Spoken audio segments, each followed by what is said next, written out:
Thank you, Mr. Chair. Minister LeBlanc, you said moments ago that the House of Commons must be safeguarded from foreign interference. I completely agree with you in that regard, and yet the SECU report released this week unequivocally states that elected officials, including certain members of Parliament, are working wittingly, and I emphasize the word wittingly, with hostile foreign states, including frequently communicating with foreign missions, providing foreign diplomatic officials with privileged information, and sending secrets to intelligence officers of foreign states.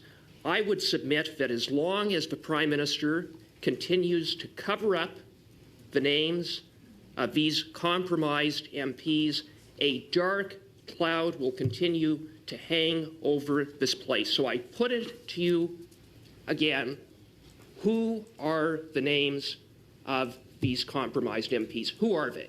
What are their names? Mr. Chair, through you, I'll repeat the answer that I gave to Mr. Cooper's colleague. The release of that sensitive, highly secret intelligence information is governed by law. I think Mr. Cooper knows very well that Minister, with respect. Point of order. Chair, I was trying to answer the question. Ms. O'Connell on a point of order.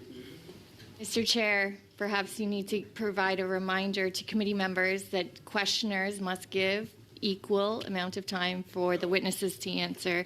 And stop with your pretending of reading the book. I know your favorite thing to do on a Friday night is pretend to be chair, but Mr. Chair, please give a reminder of the decorum around this committee in dealing with witnesses. Thank you. Well, let's on the same point of order, Chair. Mr. Dennis on the same point of order. Yeah, there's no requirement whatsoever for equal time. It's the members' time. That's well established. And whether you read the book on a Friday night or a Saturday night, it will say the same thing on that. We're getting a debate here. Let us continue. Mr. Cooper, I would appreciate it if you give the witnesses a chance to answer the questions you ask. Go ahead, sir. Yes, well, with respect, Minister, I'm not asking you to release the intelligence. I'm not asking you to release sources and methods. I'm simply asking you to release the names. There is no legal impediment preventing you from doing that, preventing the Prime Minister from doing that. So why is the Prime Minister continuing to cover up the names to shield these MPs who are compromised by hostile foreign states?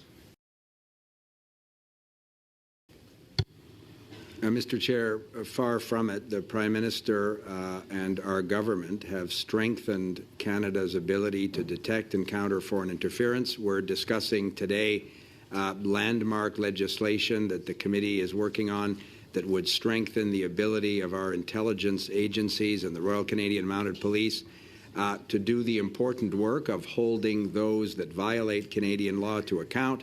So, Mr. Chair, again, I have every confidence that... Minister, we already know that one former Liberal MP, the member for Don Valley North, received help from Beijing to secure the Liberal Party nomination, and we know that the Prime Minister was briefed about that during the 2019 election before that member was elected while he was a Liberal candidate, and the Prime Minister did nothing about it and covered it up for nearly 4 years until he got caught when it was reported in the Globe and Mail. The Prime Minister has a disturbing track record of putting the partisan interests of the Liberal Party ahead of transparency and protecting our democracy and national security. Isn't the real reason the Prime Minister won't release the names because some or all of these compromised MPs happen to be Liberals?